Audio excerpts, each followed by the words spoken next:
Khilafah, sebuah institusi pemerintahan Islam yang berjalan sejak zaman para sahabat hingga tahun 1924. Ia merupakan sebuah simbol keagungan peradaban Islam selama hampir 1.300 tahun. Setelah hampir seabad pasca keruntuhannya, kini ia kembali mencuat sebagai isu yang begitu hangat di tengah masyarakat. Belahan dunia timur dan barat membicarakannya, tak terkecuali di Indonesia.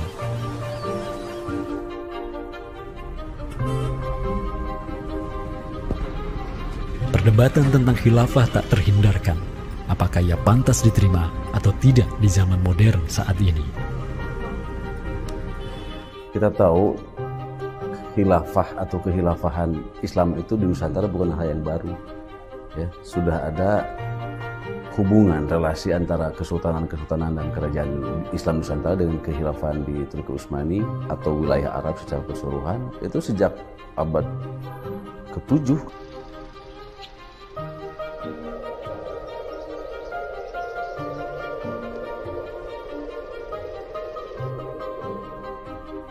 Sejarah khilafah yang panjang di pentas dunia telah memainkan debutnya di Nusantara. Islam yang diemban para punggawanya telah menjadikan Nusantara jaya dan menjadi sumber utama perlawanan terhadap para penjajah. Inilah kisah tentang Nusantara dan jalinannya dengan sang negara adidaya. Inilah kisah tentang khilafah yang menjadikan rakyat Nusantara sebagai satu umat dengan Muslim sedunia. Inilah kisah tentang jejak khilafah di Nusantara.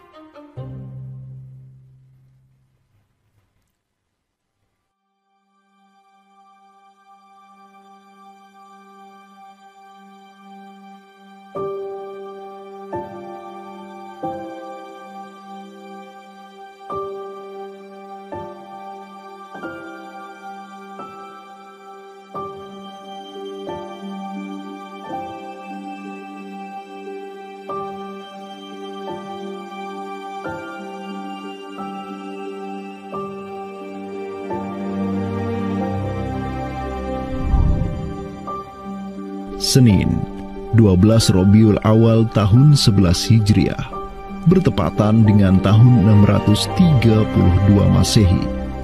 Seluruh langit dunia dirundung mendung. Semua orang di Madinah menundukkan wajahnya, kosong pandangan seraya bercucuran air mata. Di pagi itu, kabar duka menyeruak ke seluruh negeri. Rasulullah Sallallahu Alaihi Wasallam wafat. Pada saat Rasulullah SAW wafat, Abu Bakar itu berkhutbah. Abu Bakar mengatakan begini, Ya ayyuhan nas, inna Muhammadan qad mata. Wala budda lihada dini man yakumu bihi. Kata Abu Bakar begitu. Wahai manusia, sesungguhnya Muhammad sudah wafat. Dan urusan agama ini harus ada yang mengurusnya. Setelah Abu Bakar menyampaikan demikian, para sahabat pun segera bersepakat untuk mencari dan memilih Khalifatur Rasulillah, seorang pengganti Nabi, untuk menjaga agama dan menjalankan urusan dunia. Mereka bahkan lebih menyegerakan urusan ini ketimbang menyegerakan pemakaman jasad Rasulullah SAW yang mulia, menandakan bahwa urusan kepemimpinan untuk kaum muslimin pasca wafatnya Nabi merupakan perkara yang amat mendesak. Karena itu Sayyidina Umar juga mengatakan, La islama illa bil jamaah, wala jama'atan illa bil imarah, wala imaratan illa bit ta'ah. Umar juga memahami sebagaimana yang dipahami oleh Abu Bakar. Islam ini tidak akan kuat kecuali dengan adanya jamaah, dengan adanya persatuan. Dan tidak mungkin umat ini bisa bersatu kecuali dengan adanya imarah, adanya khilafah, adanya kepemimpinan. Dan tidak mungkin adanya imarah kecuali dengan adanya ketaatan. Jadi para sahabat itu paham itu. Kemudian para sahabat itu juga menjalankan apa yang diperintahkan Nabi dalam hadis yang lain. Apa kata Rasulullah? Alaikum bisunnati. Kalian harus pegang teguh sunnahku. Wa sunnatil khulafa'ir rasyidin al-mahdiyyin min ba'di. Dan sunnah para khalifah rasyidin al-mahdiyyin min ba'di mendapatkan petunjuk setelahku. Kemudian Nabi mengatakan, Addu alaiha bin nawajidi. Kalian harus gigit sunnah itu dengan menggunakan gigi geram dan jangan dilepaskan. sunnah yang ditinggalkan oleh para khulafaur rasyidin itu apa? Pertanyaannya begitu. Jawabannya tidak lain adalah khilafah itu, sistem khilafah itu. Maka di Saqifah Bani Sa'idah bersepakatlah kaum muslimin untuk memilih Abu Bakar sebagai khalifah pertama untuk mengatur negara mereka yang disebut sebagai khilafah Islamiyah.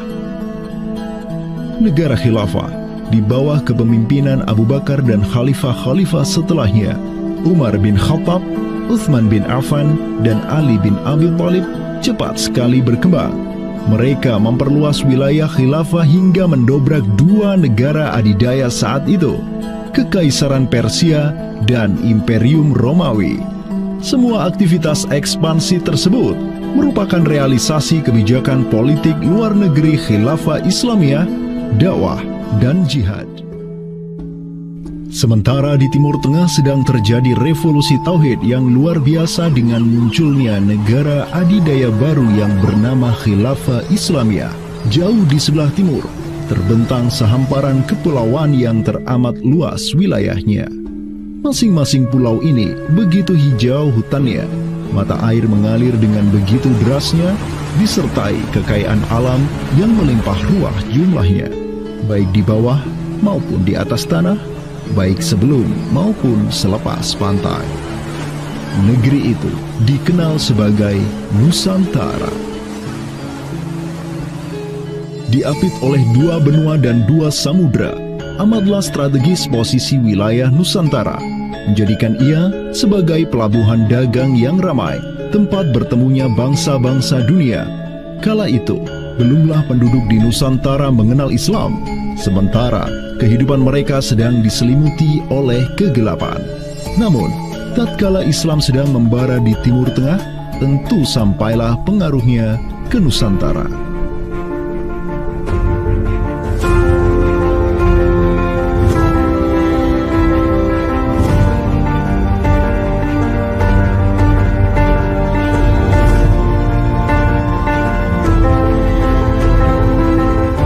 Saya ingin mengutip apa yang pernah dinyatakan oleh Buya Hamka ya di dalam buku beliau dari Perbendaharaan Lama, termasuk juga buku beliau yang judulnya Sejarah Umat Islam, yang beliau menyatakan bahwa sesungguhnya teori yang kita tahu bahwa Islam masuk ke Nusantara itu berasal dari Gujarat pada abad ke-12 sampai 15 Masehi, itu sebetulnya tidaklah tepat sepenuhnya. Karena apa? Karena Buya Hamka memiliki pandangan ataupun penjelasan terkait dengan kapan sesungguhnya Islam masuk ke Nusantara, ke Indonesia. Beliau menyatakan bahwa Islam masuk ke Nusantara itu jauh sebelum teori Gujarat.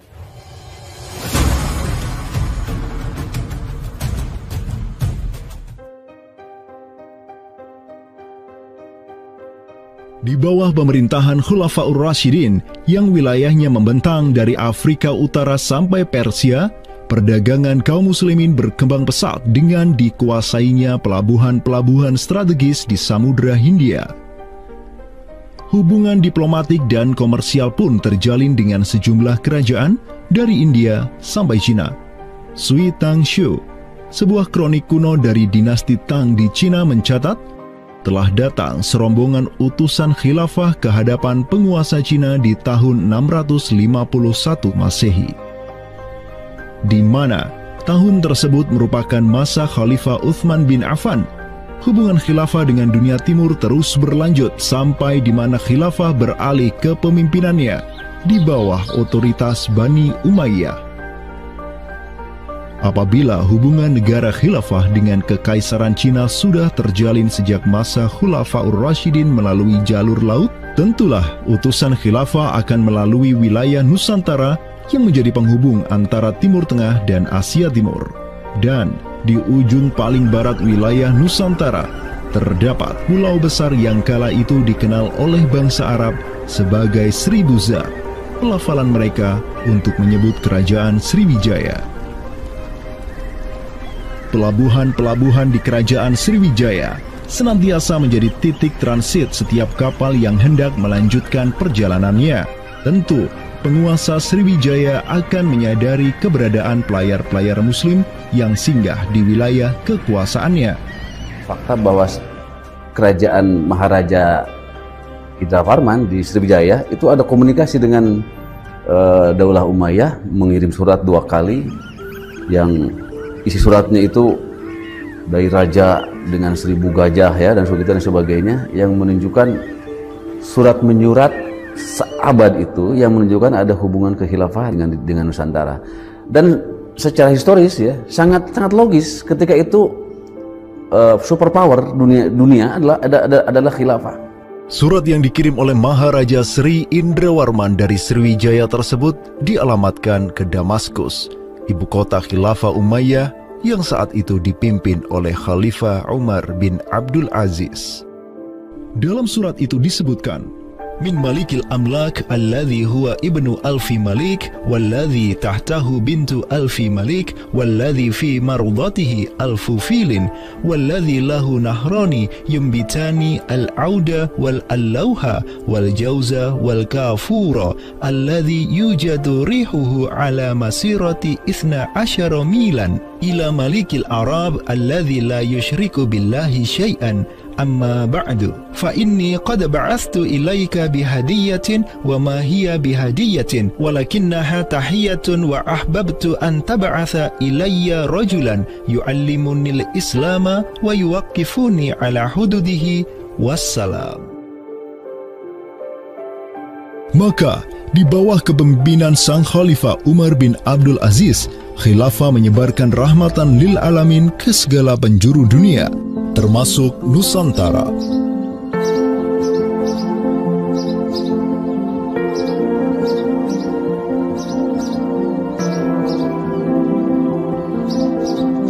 Seperti sekarang Amerika atau Eropa kan ada hubungan dengan semua negara karena dominasi politik, ekonomi mereka, kebudayaan dan sebagainya. Saat itu penguasa dunia atau superpower adalah dunia Islam, institusi politiknya khilafah, maka sangat logis kalau ada relasi dengan berbagai semua negara.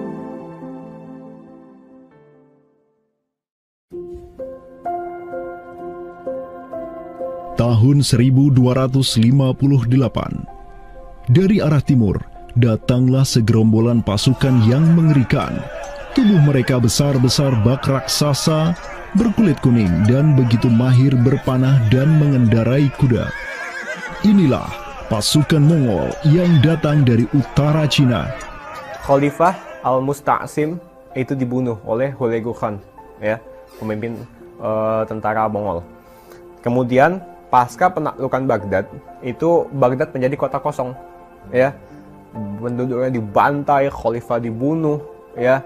Kotanya dibakar, perpustakaannya dihancurkan, wah pokoknya kacau sekali lah.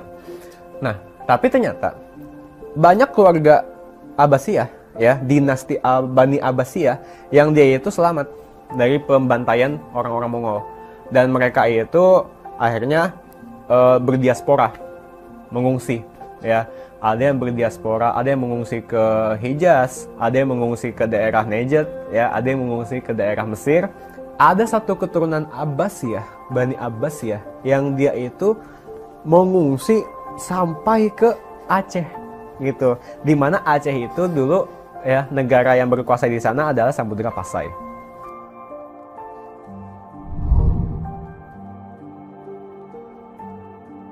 Terdapat 3 orang Bani Abbasiyah yang diketahui dimakamkan di Aceh, yakni yang pertama Sodrul Akabir Abdullah bin Muhammad Al-Abbasi, keturunan Khalifah Al-Mustaunsir Billah. Kedua, istrinya Siti Rahiman binti Malikul Mu'azzam, dan ketiga, anaknya Sodrul Akabir Yusuf bin Abdullah Al-Abbasi. Mereka bertiga dimakamkan di kompleks yang sama. Yang paling monumental, yang paling besar di sini kita lihat adalah seorang tokoh yang memiliki predikat As-Sadr Al-Kabir ataupun pengawal para pembesar yang derajatnya mungkin setingkat dengan Perdana Menteri. Beliau bernama Abdullah bin Muhammad bin Abdul Qadir bin Abdul Aziz bin Al-Mansur Abi Ja'far Al-Abbasi, yang mana genetika beliau yang daripada Al-Mansur ini sendiri yang merupakan kakek buyut daripada Abdullah ini adalah seorang khalifah dari Bani Abbasiyah. Bani Abbas ini yang terkubur di Aceh, ya, Lok Sumawe ini, ayahnya ini, ya, Muhammad bin Abdul Qadir, ternyata dia itu dicatat oleh Ibnu Battuta, ya, dicatat oleh Ibnu Battuta dalam rihlahnya kitab Tuhfatun Nazar, ya.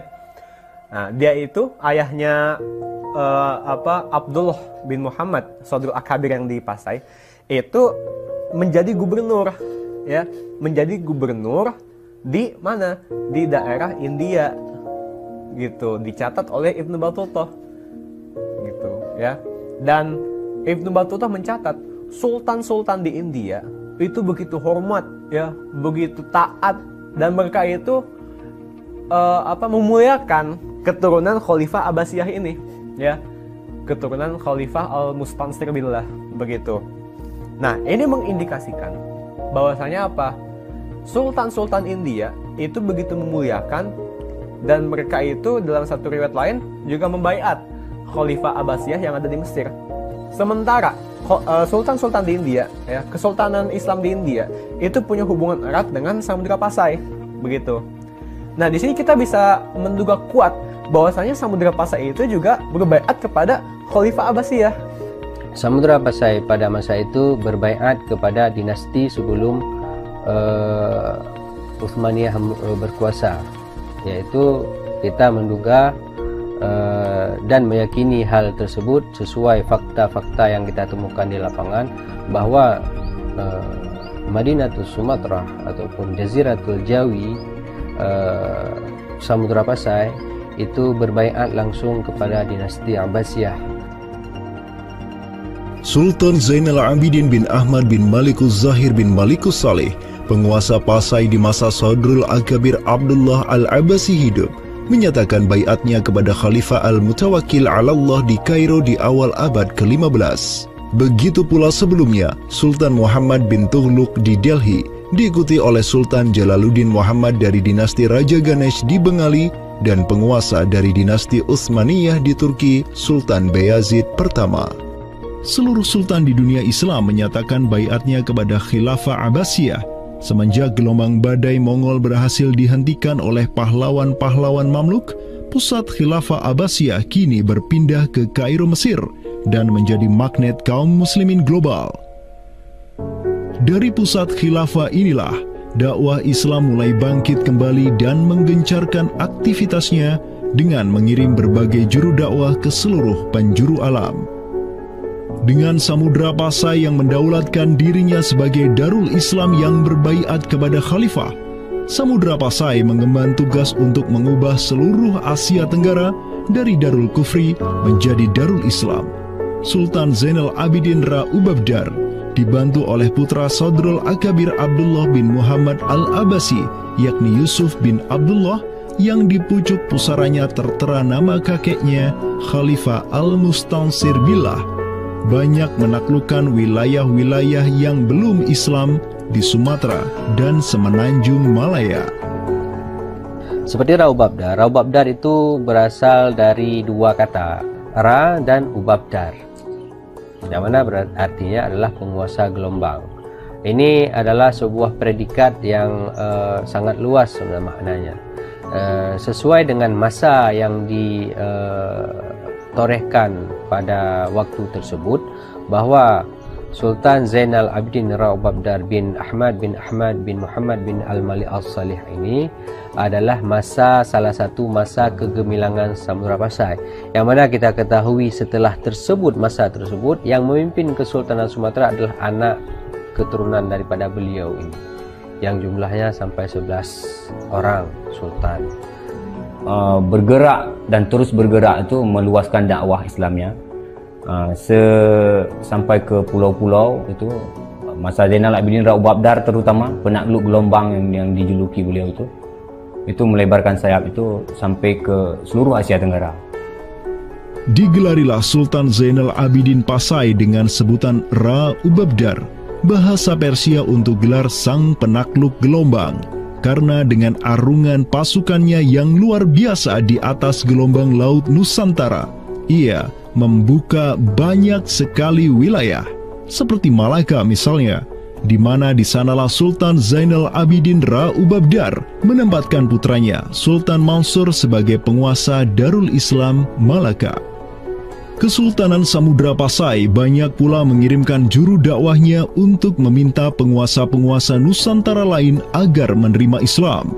Salah satu juru dakwah tersebut dikirim ke Jawa Timur, pusat pemerintahan rezim yang mendominasi wilayah Nusantara saat itu, Kerajaan Majapahit.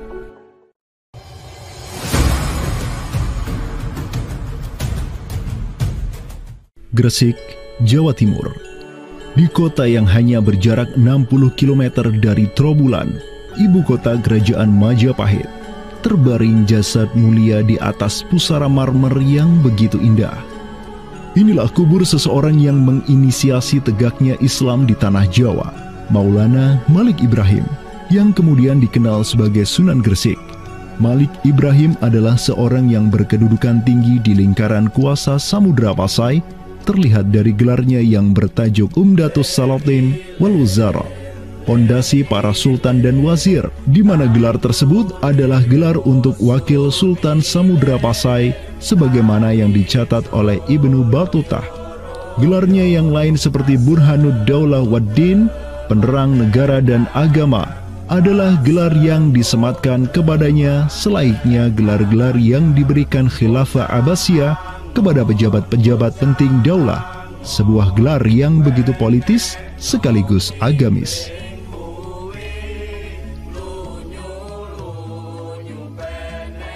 Maulana Malik Ibrahim dikirim oleh Pasai untuk mendakwahkan Islam kepada rakyat dan para penguasa Majapahit. Banyak orang-orang dari kesultanan ini, Kesultanan Samudra Pasai, yang itu berbaiat langsung ke khalifah, itu mengirim orang-orang atau orang-orang Pasai itu banyak bermigrasi ke daerah-daerah lain di Nusantara. Misalkan ya, kalau kita perhatikan makam tertua, ya salah satu makam tertua di Jawa yang sekarang terletak di Gresik, siapa orangnya? Ya, pemilik makam ini itu adalah Maulana Malik Ibrahim. Maulana Malik Ibrahim, ya, kalau kita perhatikan makamnya yang di Gresik itu sama persis gayanya dengan apa? Dengan makam-makam yang ada di Pasai, begitu. Nah, ini merupakan bukti bahwasanya Sunan Gresik itu pernah ada di Pasai, ya, dan dia itu ya tahu sendirilah, ya, bahwasanya Maulana Malik Ibrahim yang kemudian dikenal juga sebagai Sunan Gresik itu merupakan salah satu dari Wali Songo.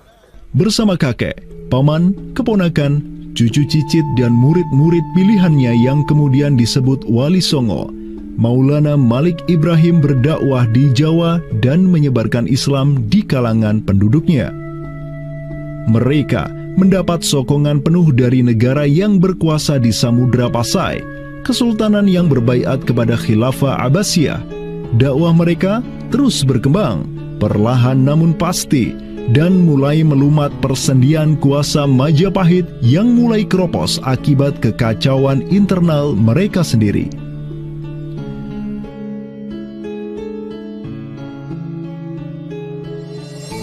Para Wali Songo juga dihormati karena sebagian besar dari mereka menyandang status sebagai keturunan Nabi melalui jalur Husain bin Abi Thalib yang terus turun-temurun kepada Muhammad Sahib Marbal, turun lagi ke Alawi sampai ke Imam Jamaluddin Al-Husaini yang dikenal juga sebagai Syekh Maulana Jumadil Kubra, yang dari dialah para Wali Songo lahir sebagai anak-anaknya.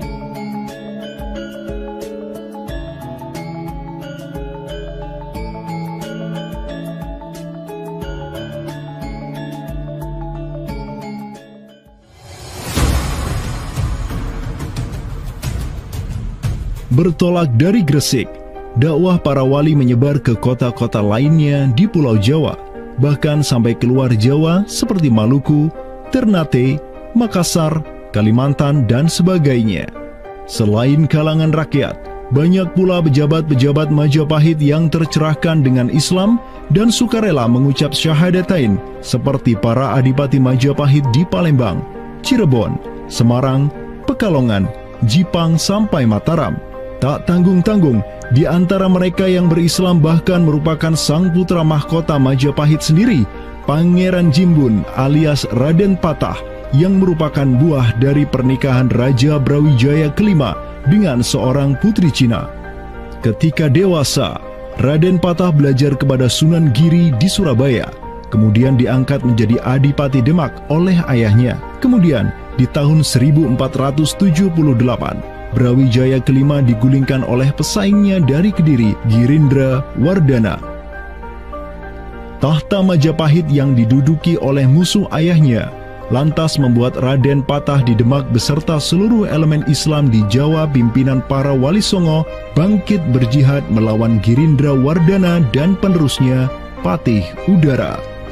Mereka terus berjihad dengan penuh keberanian hingga akhirnya berhasil melumat kekuasaan Majapahit yang dipegang oleh para pemberontak dari pihak Girindra Wardana dan Patih Udara. Kaum muslimin pun meraih kemenangan hingga akhirnya mereka berhasil memproklamirkan berdirinya sebuah daulah Islam pertama di tanah Jawa, Kesultanan Demak, pada tahun 1482. Digelari Raden Patah sebagai Senopati Jimbun Ningrat Ngabdurrahman Panembahan Palembang Saidin Panatogomo, atau dengan gelarnya dalam bahasa Arab Sultan Syah Alam Akbar Al-Fatah. Dialah Sultan yang telah memfutuhat Jawa menjadi Darul Islam. Dengan berdirinya Demak sebagai daulah Islam pertama yang berdaulat di tanah Jawa, bertambahlah kuat bargaining politik Islam di kawasan Nusantara bersama-sama dengan Kesultanan Samudra Pasai di Sumatera, Kesultanan Malaka di Semenanjung Malaya, Kesultanan Brunei di Borneo, Kesultanan Sulu di Filipina, begitu pula Sultan pertama di Ternate, Sultan Zainal Abidin, yang pernah menimba ilmu ke Jawa di bawah bimbingan Sunan Giri.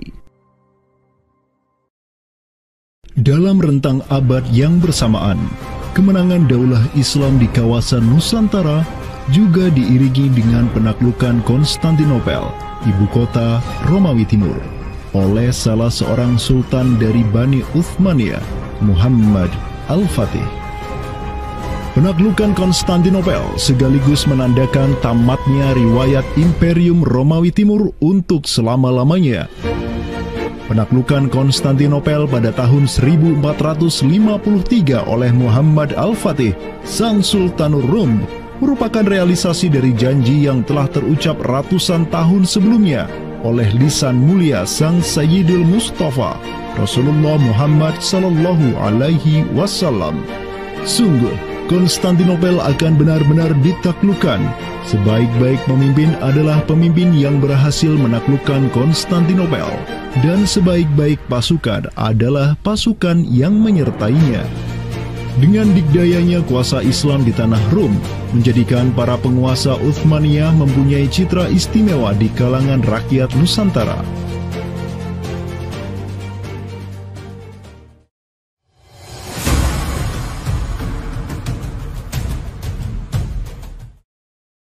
Namun demikian, dikala penaklukan demi penaklukan sedang digencarkan oleh tentara Islam mulai dari Rum sampai ke Nusantara, penaklukan yang sama juga digencarkan oleh tentara Kristen di ujung paling barat dunia Islam, Andalusia. Berbeda dengan penaklukan yang kaum muslimin lakukan, di mana penduduk asli suatu tempat diberi toleransi yang luar biasa atas agama dan properti mereka, tentara Kristen Portugis dan Spanyol menaklukkan wilayah Islam di Andalusia yang saat itu sudah terpecah menjadi Reyes de Taifas atau Mulukhut Tawaif atau kerajaan-kerajaan yang saling tercerai-berai. 1492, kekuasaan Islam terakhir di Andalusia, Granada, berhasil ditaklukkan oleh suami istri yang menjadi penguasa Spanyol, Fernando d'Aragon dan Isabella de Castilla.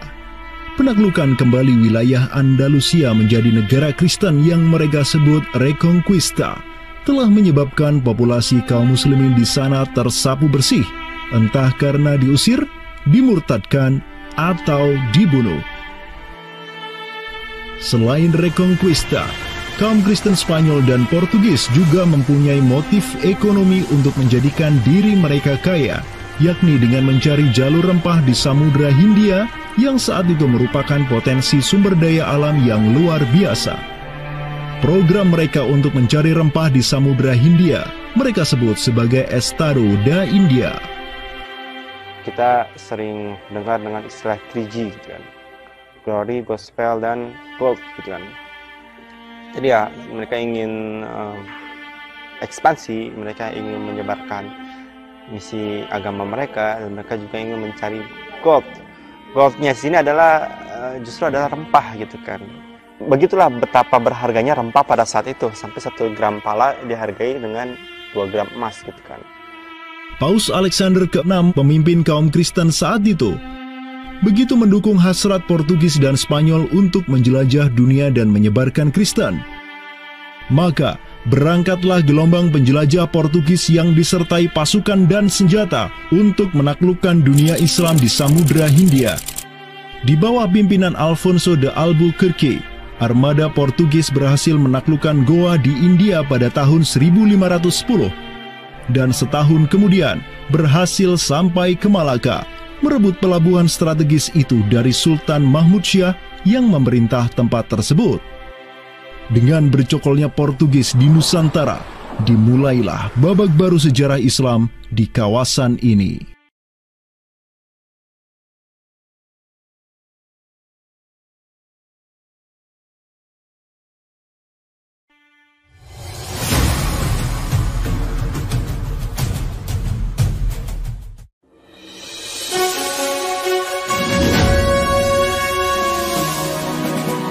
Sementara di Nusantara tengah berlangsung gejolak dengan hadirnya Portugis yang berpusat di Malaka.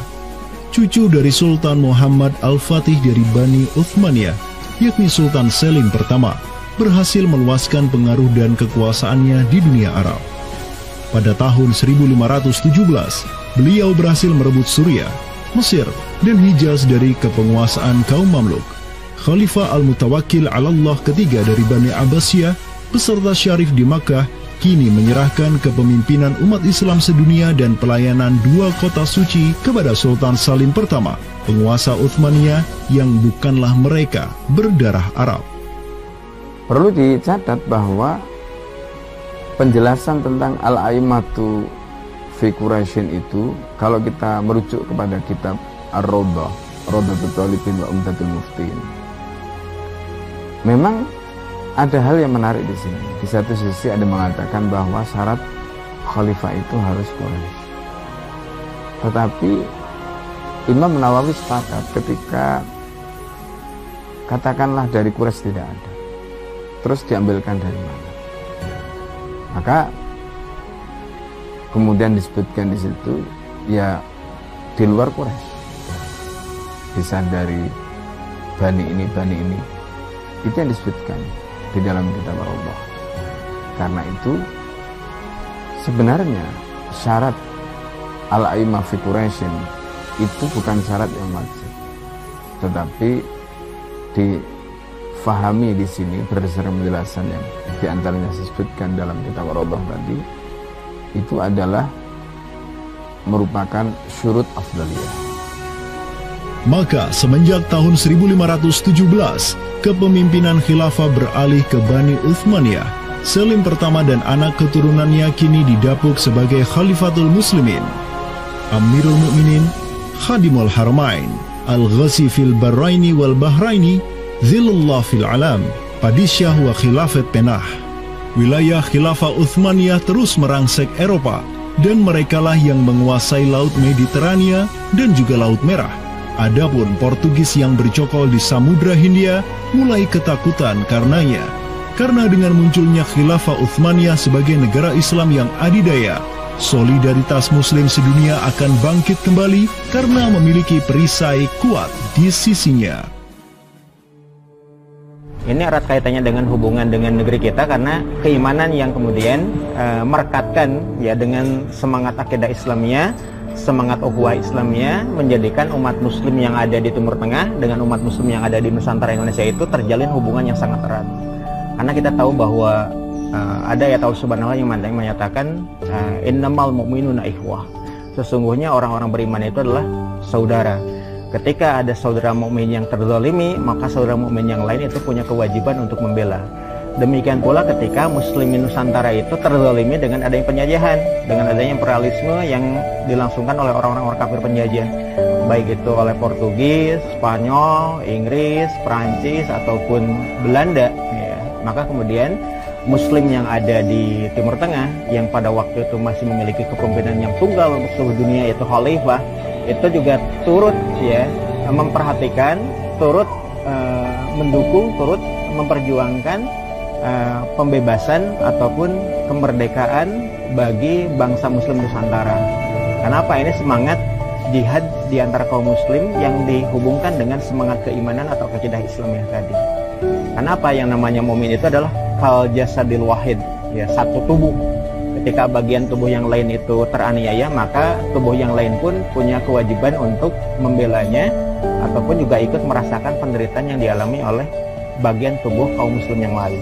Semenjak Portugis berhasil menancapkan kukunya di India dan Malaka, tidak hanya dua wilayah tersebut yang ditimpa petaka, namun juga hampir seluruh kesultanan di Samudra Hindia dan Nusantara. Sultan dari Samudra Pasai kala itu, Zainal Abidin bin Mahmud bin Zainal Abidin Ra Ubabdar, yang mendaulatkan dirinya sebagai Al-Qaim tahta Amri Rabbil Alamin, orang yang berdiri di bawah perintah Tuhan semesta alam, mengirim surat kepada Portugis di Malaka untuk menggugat kelakuan mereka yang sangat merugikan kaum muslimin di kawasan.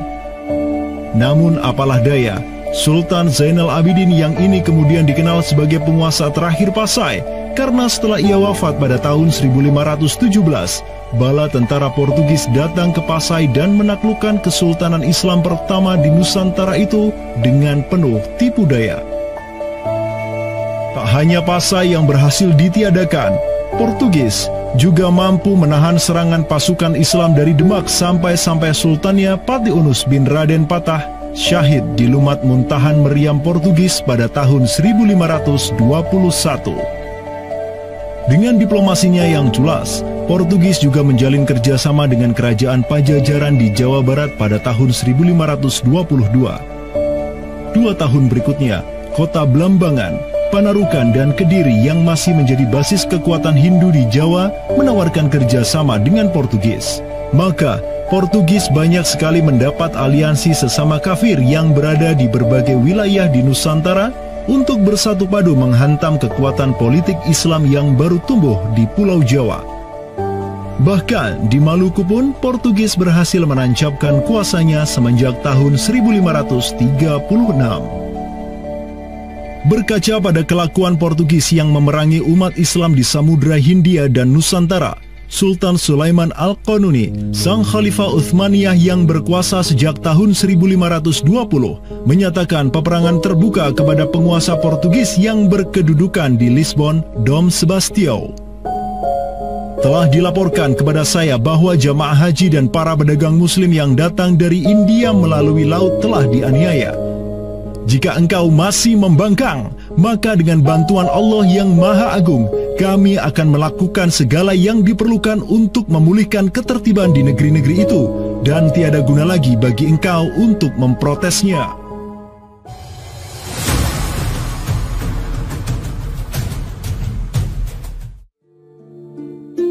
Penjaga kedaulatan Islam di Sumatera yang harum selama ratusan tahun, Samudra Pasai, kini sudah sirna di bawah kungkungan Portugis.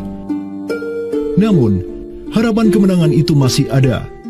Karena tak lama setelah itu muncul kekuatan baru yang terbit di ujung utara Sumatera, Kesultanan Aceh.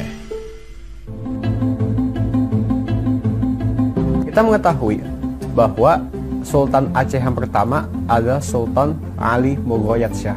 Ya, beliau wafat tahun 1530. Dan ini merupakan masa yang bersamaan dengan Sultan Sulaiman Al-Qanuni dari Khilafah Utsmaniyah. Prestasi Sultan Ali Mughayat Shah telah dicatat dengan tinta emas sejarah. Kegemilangan Sultan Aceh pertama itulah yang direkam Syekh Ahmad Zainuddin Asy-Syafi'i Al-Malibari, yang merupakan murid dari ulama tersohor Ibnu Hajar Al-Haytami. Dalam kitabnya Tuhfatul Mujahidin fi Ba'di Akhbaril Burtukaliyin, Syekh Zainuddin Asy-Syafi'i menulis, dan mereka, orang-orang Portugis. Semoga Allah mengalahkan mereka, mendatangkan berbagai barang dari negeri-negeri yang jauh. Mereka menjadi ramai dan bertambah banyak di kawasan. Para penguasa berbagai pelabuhan menuruti kehendak mereka sehingga mereka sepenuhnya menguasai pelabuhan-pelabuhan tersebut. Pelayaran hanya dapat dilakukan dengan jaminan keamanan dari mereka. Perdagangan dan kapal-kapal mereka bertambah banyak dan sebaliknya, perdagangan muslimin di luar kapal-kapal dan benteng-benteng yang mereka bangun makin merosot. Tiada seorang pun yang dapat merebut kota-kota pelabuhan itu selain Sultan yang mujahid, Ali Al-Ashi.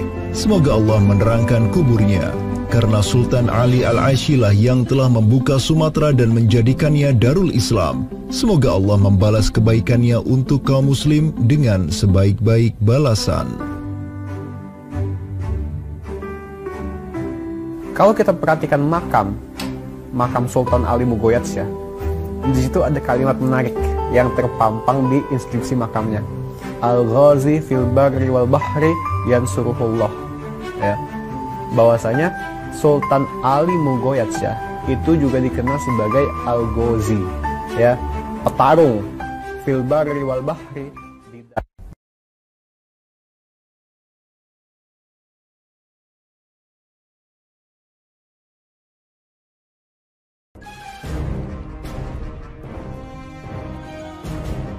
Selama masa Sultan Alauddin Riayat Shah Al-Qahar, Aceh melancarkan serangan besar-besaran ke Malaka demi menghancurkan Portugis. Serangan-serangan itu dilaksanakan pada tahun 1537, 1564, dan 1568. Pada serangan yang ketiga di tahun 1568, armada raksasa berkekuatan 15.000 Ghazi Aceh, 400 Janissaris dari Khilafah Uthmaniyah, dan 200 meriam monster karya para ahli senjata Uthmaniyah berangkat ke Malaka yang dikomando langsung oleh Sultan Alauddin Riayat Shah Al-Qahar. Portugis yang bercokol di Malaka benar-benar kewalahan dan hancur berantakan ketika diserang bertubi-tubi oleh pasukan Aceh.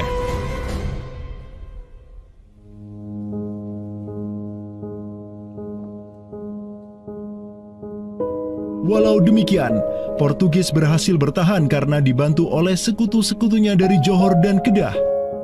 Banyak korban yang berjatuhan baik dari pihak Aceh maupun pihak Portugis.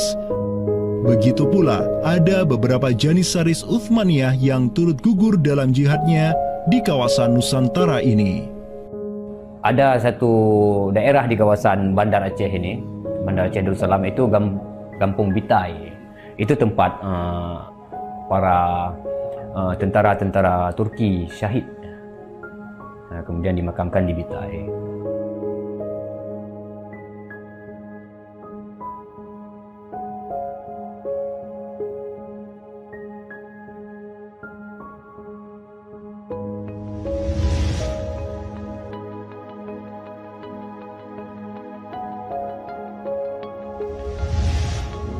Mungkin kita melihat juga dari segi numismatik atau mata uangnya, banyak sekali dirham-dirham Turki Utsmani kita temukan di sini. Ini adalah Gampung Pande, sebuah rawa kumuh yang terletak di tepi pantai Kutaraja, Banda Aceh. Semenjak tahun 2006, tempat ini sudah dijadikan sebagai tempat pembuangan akhir untuk sampah dan tinja. Kemudian sempat pula ingin dibangun di atasnya instalasi pengolahan air limbah atau IPAL oleh Pemda setempat. Namun siapa sangka, di tempat yang nasibnya begitu menyedihkan hari ini, di tahun 2013 lalu, telah ditemukan tidak kurang dari 6.000 keping dinar dan dirham yang dicetak oleh Khilafah Utsmaniyah dan Kesultanan Aceh. Dari Sultan Sulaiman Al-Qanuni kita temukan di sini. Kemudian Sultan Murad juga kita temukan di sini.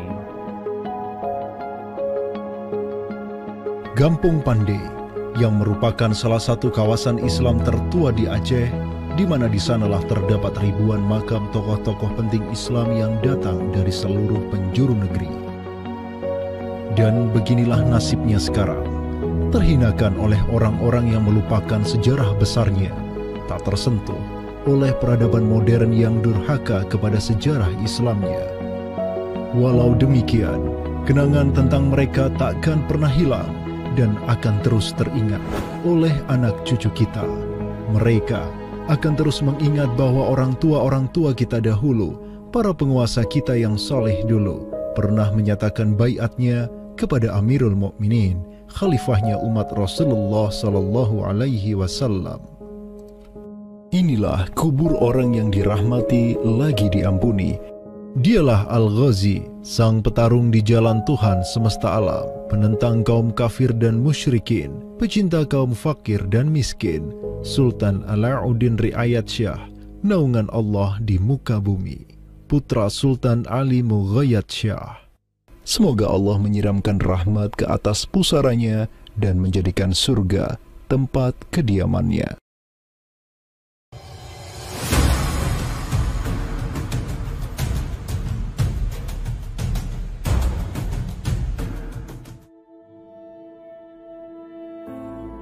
Seiring angin Katulistiwa yang terus merayu, gelora Islam juga terus melaju dari Aceh, Jawa, dan terus menyusur ke arah timur sampai ke Jaziratul Muluk, Kepulauan Raja-Raja.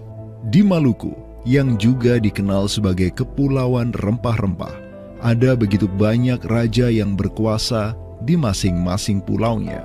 Namun, semenjak Zainal Abidin, penguasa Ternate yang masuk Islam dan belajar kepada Sunan Giri di Jawa, Ternate langsung memproklamirkan dirinya sebagai negara Islam.